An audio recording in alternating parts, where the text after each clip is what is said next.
Tonight, fast-tracking the stimulus. The president funnels tax dollars to projects that are ready to go to create or save 600,000 jobs. Stat. I'm Katie Couric. Also tonight, deal delayed. The sale of Chrysler to Fiat is put on hold on orders from Supreme Court Justice Ruth Bader Ginsburg. Angioplasty is one of the most common medical procedures, but a new study says a cheaper alternative is just as effective. I'm Snow White. And a cultural milestone, Disney's first Black princess. And the producers take extraordinary steps to get it right. This is the CBS Evening News with Katie Couric. Good evening, everyone. It's been nearly 4 months since President Obama signed that $787 billion stimulus into law, and the economy is continuing to hemorrhage jobs. So today, the president gave the plan a jumpstart, putting hundreds of public works projects on the fast track with the goal of creating or saving 600,000 jobs in 100 days. Our chief White House correspondent Chip Reid has the latest. The president today took credit for keeping the economy out of a tailspin, but said he's still not satisfied with the pace of the recovery. Now we're in a position to really accelerate. He said the stimulus, which he claims created 150,000 jobs in the first 100 days, will create 4 times that number of jobs in the second 100 days. There was even a PowerPoint presentation in the briefing room by a White House economist with maps intended to show that job-creating projects are sprouting up all across the nation. The goal is to get as much money as possible into shovel-ready projects fast. For example, the White House says over the next 100 days, work will begin on more than 1,500 highway projects and 98 airports. 5,000 police officers will be hired or protected from layoffs. 125,000 young people will get summer jobs. And work will begin on improvements in the national parks, from Yellowstone to the Statue of Liberty. Administration officials say they used a tried and tested formula for predicting the number of jobs, but critics say it's nothing more than guesswork, all smoke and mirrors. Instead of talking about 600,000 saved or created jobs, tell us how many jobs you're actually creating and point to them. Show me the guy with the shovel in his hands. Some congressional Republicans say it's yet another rosy prediction from an administration that said unemployment would level off at 8%. It's now 9.4%. Since the stimulus was signed, the economy has lost 1.5 million jobs. The administration has a failing plan, and so they want to do it with greater speed. I mean, that's not a recipe for success. A top administration official today said that despite all that government spending to create jobs, the White House believes the unemployment rate is going to continue to go up, even higher than the sky-high 9.4% that it is now. Katie? Chip Reid reporting from the White House tonight. Thank you, Chip. Now, getting stimulus money where it can create the most jobs in the shortest amount of time is much more complicated than you may think. The reason? Red tape. Wyatt Andrews has a case in point in Fredericksburg, Virginia. And weather seal this. For Bill Beachy, who has weatherized homes for 30 years, the grant of stimulus money was so exciting, he trained 15 new employees in Virginia. Many of them were unemployed construction workers like Chad Miller. It's helping. I didn't have a job before or nothing. We're now able to take this to a much higher level to produce 3 to 4 times what we've ever produced. But then, to his surprise, the weatherization funding stopped, and not just in Virginia. It was put on hold nationwide. Some of the 720 agencies in line to get that money began to borrow, and many put hiring on hold.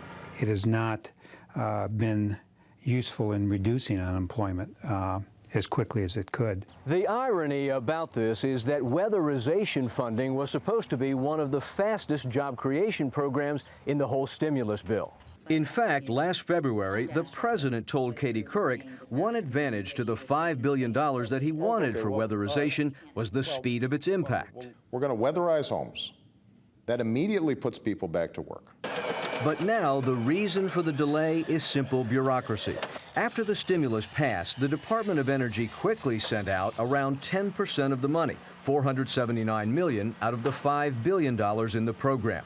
But to get the rest of the $4.5 billion, states had to submit detailed plans for reporting how they'd spend the money and which groups, like Bill Beachy's, had a good enough track record to do the job.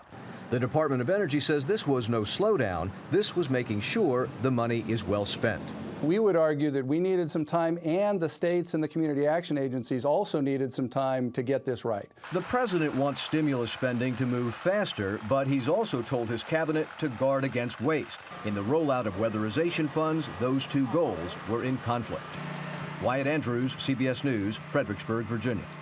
Another big recipient of your tax dollars, the Chrysler Corporation, now struggling to get out of bankruptcy. Today, the planned sale of Chrysler to the Italian automaker Fiat was put on hold by Supreme Court Justice Ruth Bader Ginsburg. Some of Chrysler's creditors want the court to block the sale.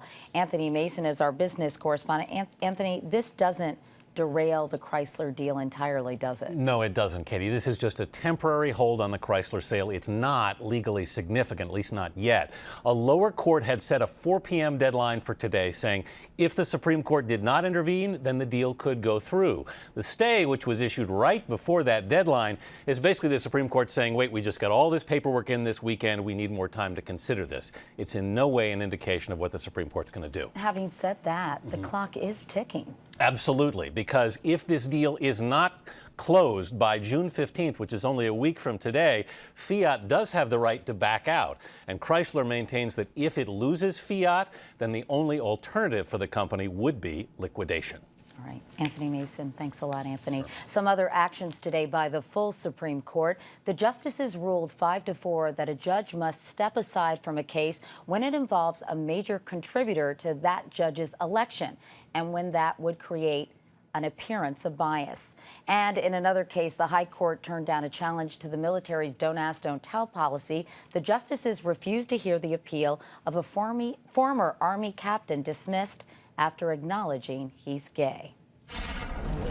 By the way, Supreme Court nominee Sonia Sotomayor showed up at the Capitol today on crutches. She tripped and broke her ankle at New York's LaGuardia Airport this morning, but still got on the plane and kept her appointments with senators.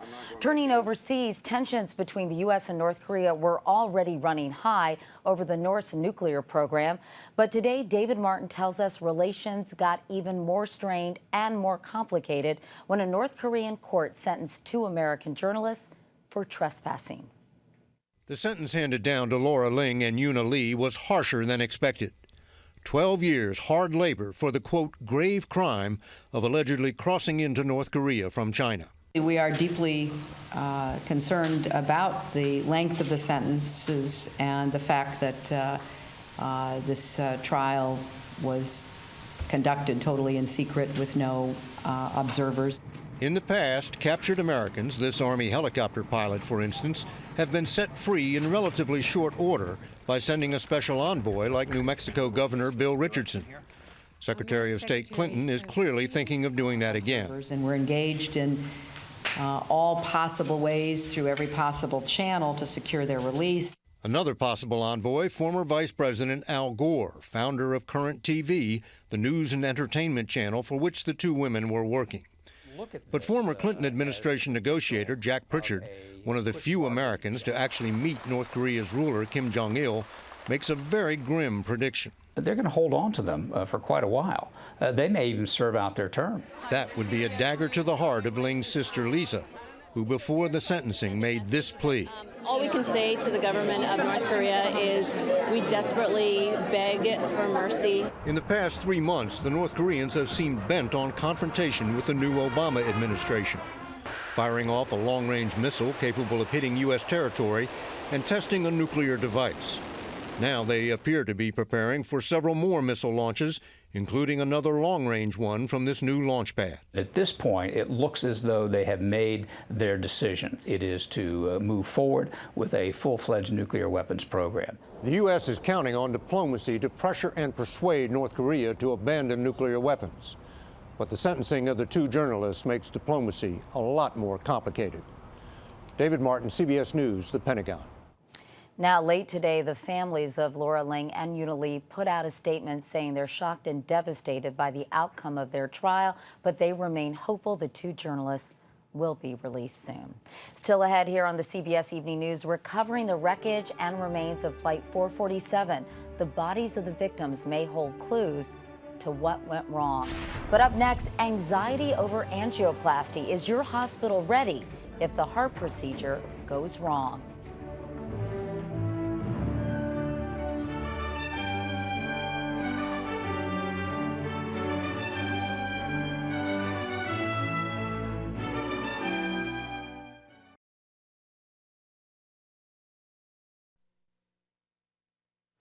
In medical news, new doubts about the value of angioplasty. A study out today of diabetics with heart disease found medication alone is just as effective in saving lives.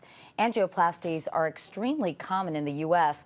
Doctors perform more than 1.3 million of them in 2006, sometimes in hospitals that have no backup, though, if there's a problem. Dr. John LaPook has one family story in tonight's Eye on Your Health. I just had my son. In 2006, Scott Sullivan's mother, Pearl, went to Holy Name Hospital in Teaneck, New Jersey for a heart test to see what was causing her shortness of breath. She never came home. I went to the nurse's station and asked, "Where's my mom?" And you could just tell by the look on the nurse's face that my mom's not alive.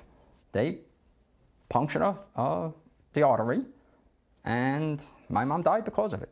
Have you figured out what happened? Yeah, I know what happened in my heart. I don't know in doctor terms, but they botched the angiogram, the angioplasty. During angioplasty, a clogged blood vessel feeding the heart can be opened up with a tiny balloon and a stent placed to keep it from closing. It's a relatively safe procedure, but about 1 in 200 patients dies after non-emergency angioplasty. Pearl Sullivan's family alleges in a lawsuit they did not know the hospital had no on-site cardiac surgical backup to handle the rare cases, about 2 to 3 in 1,000, when something goes wrong and doctors need to operate. We think that they're equipped to do whatever's necessary, and apparently not. In the case of Pearl Sullivan, Holy Name says, "We are confident the evidence will show the doctors, staff, and hospital acted appropriately, and that this death was unrelated to the absence of on-site cardiac surgery."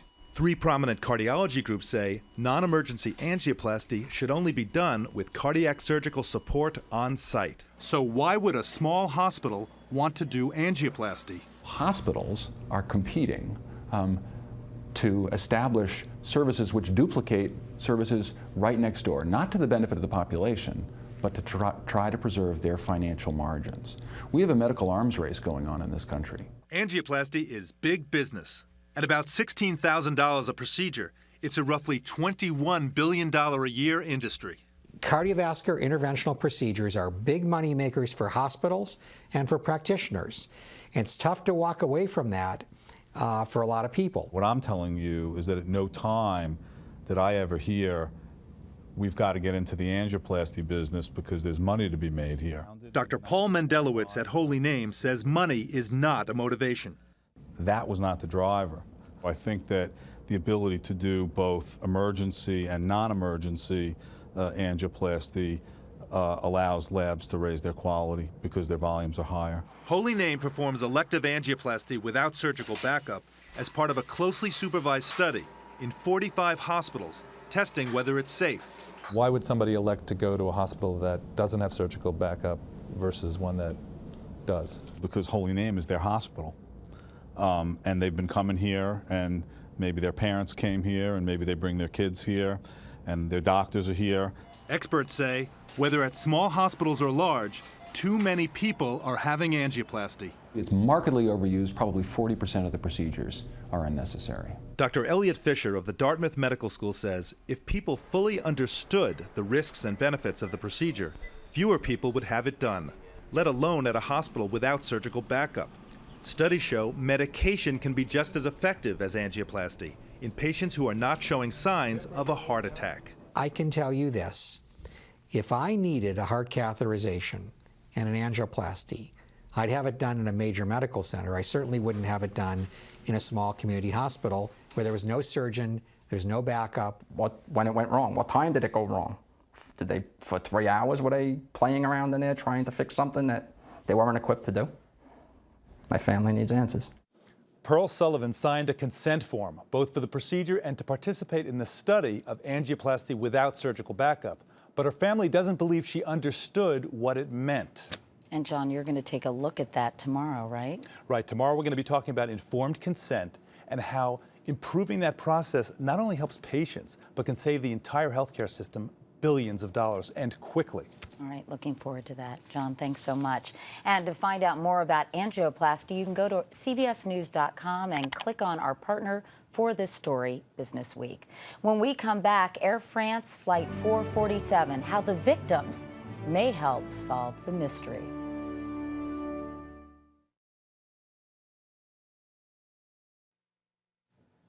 Divers searching the Atlantic off the coast of Brazil made an important discovery today, a large section of the tail of Air France Flight 447. Experts say that piece could help determine whether the Airbus 330 had a structural defect, and it may help in the search for the flight recorders, which are housed in the tail section. 228 people were killed when the plane crashed last week on a flight from Rio de Janeiro to Paris. 24 bodies have now been recovered. And as chief investigative correspondent Armin Katayan reports, the remains could also provide valuable clues. For the families of Flight 447, the recovery of bodies in the waters off the northern coast of Brazil provides a step towards some kind of closure. For investigators, however, the bodies offer something else: enormous information in piecing together the puzzle of a plane crash. Tom Corrigan was a chief investigator into the crash of TWA Flight 800. They are important pieces to the puzzle, and they have to be examined, and they have to be examined thoroughly. First, medical examiners will attempt to identify every victim from DNA, photographs, or dental records.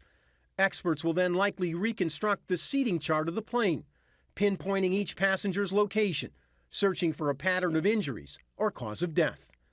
Did, for example, the passengers in one section of the Airbus A330 suffer burns, broken bones, or concussions? Autopsies will reveal whether the victims died instantly in the air or drowned in the ocean, helping investigators determine whether the plane blew up, broke apart in the sky, or on impact. Where they're located in the flight path, if they're in the rear of the flight path, they can be important because they can tell you where the aircraft broke up first. For example, in TWA 800, the absence of bomb residue on the victims helped rule out a terrorist act. Burn patterns revealing crucial evidence that the plane was brought down by an explosion in the center fuel tank. In the end, those who were lost providing clues to help solve the mystery behind what really happened to Air France Flight 447. Armin Katayan, CBS News, New York. In other news, high-tech buffs got some of what they wanted at today's Apple Developers Conference. CEO Steve Jobs did not show up. He's been on medical leave since January. But the company did show off its newest iPhone, the 3GS, which Apple says is faster and has more features. The company is also cutting the price of existing iPhones in half to $99. Coming up next, it's a whole new world for Disney.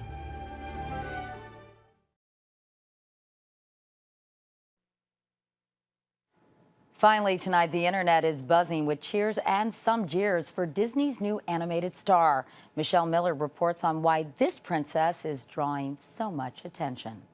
Magic mirror on the wall, who is the fairest one? Once upon a time, there was Snow White. I'm Snow White. And in 72 years, 6 other Disney princesses followed, including a Native American Pocahontas, an Arab Jasmine, and a Chinese Mulan. Now, for the first time, the fairest of them all will be African American. Excuse me? Her name is Tiana, star of The Princess and the Frog. Already making headlines, the pressure's on Disney to get her story right. Girls of color are among the most invisible people in our country, and I think that for little girls to have this validation is just magnificent. And this is Ariel again. Reese Marie Quabi just saw the trailer. When do you hope it comes out? I hope it comes out tomorrow. Her mom, Terry, is just as excited. I think it's just very important that she understands that a princess can come in any color, shape, size. With a December release, the movie merchandise, the princess doll, and all of her accessories won't be in stores until October. But already, there's a legion of fans and critics, and they aren't even little girls. I didn't see that. I only heard. Disney's past productions have drawn criticism for racial stereotypes, like The Jungle Book's jive-talking monkeys. Cool it, boy. Or The Lion King's streetwise hyenas. Make mine a Cub sandwich. What you think? And experts say the message sticks. Adults don't even really notice these things, and kids don't necessarily talk about them. But they're subtly figuring out that, oh, these are the racial groups. Tiana isn't immune. Controversy first hit the blogs over her name and her job. She started as Maddie, a maid, and is now a budding chef longing to own her own restaurant. Disney's even vetted the plot with prominent African Americans. But bloggers are now debating Tiana's Brazilian accented prince. But I just wonder why, with this first African American princess, that they didn't have an African American prince to go along with it. Kissing would be nice, yes? Disney says, as with any film, the characters are evolving as the story develops. And this is a Sleeping Beauty. For little girls like Reese trying to play the part. Your mommy says you're a princess? Yes. You believe her? Not really. Tiana may give them one more reason to believe. Michelle Miller, CBS News, West Orange, New Jersey. And that is the CBS Evening News. I'm Katie Couric. I'll see you tomorrow. Good night.